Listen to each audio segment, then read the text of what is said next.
Bab 10 memaksa. Keesokan paginya di lantai atas grup Sanhe. Setiap hari Senin adalah pertemuan rutin perusahaan. Pada saat ini, semua anggota keluarga Qin sedang duduk mengelilingi meja rapat. Qinzi, aku dengar bahwa suami sampahmu yang telah hilang selama 5 tahun sudah kembali. Pria yang berbicara adalah sepupu Qinzi, Qin Fei, dan dia tersenyum ketika Qinzi memasuki ruang rapat. Yang Chen sudah pulang atau belum? Apa hubungannya denganmu? Qinzi mengerutkan kening dan menanyakan balik. Itu memang tidak ada hubungannya denganku, tapi keluarga Qin telah menderita karena skandal di antara kalian. Jika tidak, keluarga Qin sekarang telah menjadi keluarga kelas 1 di Jiangzhou. Qin Fei tampak aneh, kemudian mengatakan, jika itu wanita lain yang seperti itu, pasti akan sangat malu sekali. Aku tidak menyangka kamu masih saja melahirkan anak haram itu. Sangat memalukan bagi keluarga Qin. Tutup mulutmu. Qinzi berdiri, wajahnya penuh amarah.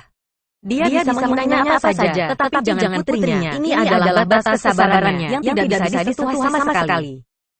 Tidak ada seorang pun dari keluarga Qin di seluruh ruangan yang berdiri untuk mewakili Qinzi. Mereka semua senang menunggu untuk menonton pertunjukan yang menggembirakan ini. Tuan besar datang. Saat Qin Fei hendak bicara, tiba-tiba suara langkah kaki terdengar.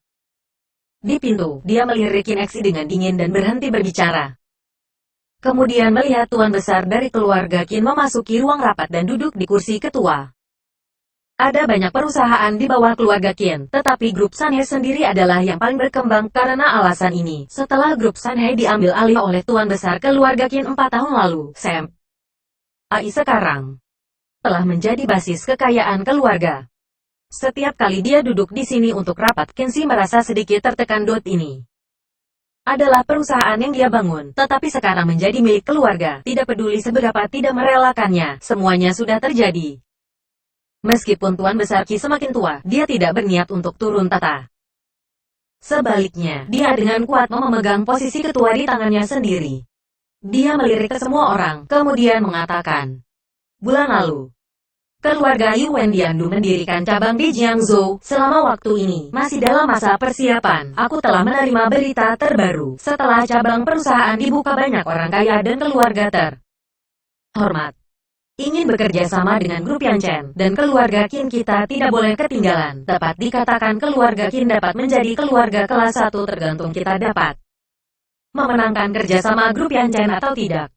Setelah mendengarkan apa yang dibicarakan ketua besar, semua orang menjadi bersemangat. Lalu ada seseorang langsung menanyakan, Tuan besar, jika aku dapat memenangkan kerjasama dengan grup Yang Chen, bisakah aku mendapatkan penghargaan? Tuan besar melirik orang yang berbicara, dan mencibir, jika seseorang dapat memenangkan kontrak grup Yang Chen, dapat duduk di kursi ketua grup Sanhe. Semua orang kaget ketika mendengar itu. Demi memenangkan kerjasama dari grup Yang Chen, ketua besar rela memberikan grup Sanhe sebagai hadiah. Qinzi menggigit bibir merahnya. Erat. Grup Sanhe awalnya miliknya, jelas sulit untuk mendapatkan kerjasama dari grup Yang Chen. Jika tidak, tuan besar itu tidak akan menggunakan jabatan ketua sebagai hadiah. Untuk sesaat, mata semua orang tertuju pada Qinzi dan Qin Fei. Yang satu adalah cucu yang dipandang oleh tuan besar, dan yang satunya memiliki kemampuan luar biasa. Sekarang kedua orang ini membuat tuan besar senang, tetapi semua orang yang hadir tahu bahwa grup Sanhe adalah milik Qinzi. Tentu saja Qin Fei juga tahu pentingnya memenangkan kerjasama ini. Dia berdiri lebih dulu dan mengatakan sambil tersenyum, kakek, aku pikir kita harus mempertimbangkan kerjasama jangka panjang. Oh, tuan besar menanyakan, apa idemu? Qin Fei mengatakan, aku tidak akan menyembunyikannya pada kakek. Pada kenyataannya, ketika grup Yang Chen pertama kali mendirikan cabang di Jiangzhou, aku sudah memulai persiapan. Namun ambang batas grup Yang Chen sangat tinggi. Aku menghabiskan banyak uang untuk menjalin hubungan, tetapi masih sulit untuk memenangkan kerjasama. Qin Fei telah melakukan pekerjaan dengan baik, meskipun dia belum memenangkan kerjasama. Setidaknya dia telah mulai bertindak dan juga membuka beberapa hubungan. Setelah rapat ini selesai, kamu ke bagian keuangan untuk mengambil uang atas kerja kerasmu senilai 1 juta yuan. Tuan besar mengatakan dengan sangat murah hati. Terima kasih kakek. Qin Fei sangat gembira. Yang lainnya tampak iri. Qin Fei tiba-tiba melirik Qin Exi. Kemudian mengatakan, kakek, meskipun aku benar-benar ingin memenangkan kerjasama, Tapi sulit jika hanya mengandalkan kekuatanku sendiri. Bagaimanapun, di hadapan grup Yang Chen, keluarga Qin tidak cukup, tak hanyalah keluarga kecil saja. Mengapa mereka harus bekerja sama dengan kita? Karena kamu sudah bilang begitu. Apakah ada cara yang baik? Tuan Besar menanyakan. Qin Fei tersenyum. Aku mendapat informasi orang dalam grup Yang Chen tidak akan memilih beberapa keluarga kecil untuk bekerja sama ini. Kita tidak lagi memenuhi syarat untuk bekerja sama. Jadi lebih baik kita memilih keluarga dengan ukuran yang sama dengan keluarga Qin untuk bekerja sama. Qin Fei, idemu sangat bagus. Lanjutkan. Tuan Besar semakin puas mendengarkan perkataannya. Qin Fei tersenyum. Kakek Wang Jian dari keluarga Wang menyukai Qin Si. Wang Jian telah menyatakan bahwa selama Qin Si menikahinya, mereka pasti akan bekerja sama dengan kita. Mata semua orang tertuju pada tubuh Qin Si. Ekspresi Qin Si tiba-tiba berubah. Dia dengan cepat mengatakan, "Kakek, aku sudah menikah. Bagaimana bisa menikah dengan orang lain?" Qin Si, masalah kamu dan... Sampai itu, semua orang tahu bahwa dia menghilang selama 5 tahun segera setelah kalian menikah. Di antara kalian tidak ada perasaan. Lebih baik kamu menikah dengan Wang Jian. Dia bisa membantu keluarga. Dan yang pasti lebih baik dari Yang Chen. Tuan Besar memandang Qin Si sambil mengatakan.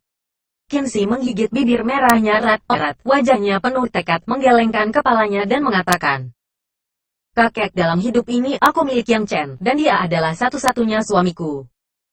Plak. Tuan Besar menepuk meja dan sangat marah. Jika bukan karena skandal antara kamu dan bajingan itu 5 tahun lalu, keluarga Qin pasti sudah termasuk dalam keluarga kelas 1. Apa kamu masih akan merusak masa depan keluarga Qin lagi? Qin Si menggigit bibir merahnya dan mengepalkan tangannya dengan erat. Dia tidak menyadari bahwa kukunya telah menembus telapak tangannya karena pada saat ini, rasa sakit di hatinya bahkan semakin lebih buruk. Alasan mengapa keluarga Qin memiliki status saat ini bergantung pada grup Sanhe. Tidak hanya Tuan Besar mengabaikan kontribusinya kepada keluarga, tetapi malah menyalahkannya atas kegagalan keluarga untuk menjadi keluarga kelas 1. Masalah ini sudah ditentukan. Setelah rapat, aku akan menghubungi keluarga Wang untuk membicarakan pernikahan. Tuan Besar segera membuat keputusan akhir tanpa mempertimbangkan apakah Qin Si harus setuju atau tidak. Aku masih hidup, kalian ingin istriku menikah lagi. Dia tidak ingin melakukan itu. Kenapa kalian masih saja memaksanya? Pada saat ini, suara yang sangat dingin tiba-tiba terdengar. Kemudian sosok yang dikenal muncul di ruang rapat. Semua dari keluarga Qin terkejut. Yang Chen berjalan ke sisi Qin Si dan duduk menatapnya dengan lembut. Aku sudah katakan, tidak ada yang bisa menyakitimu. Bersambung.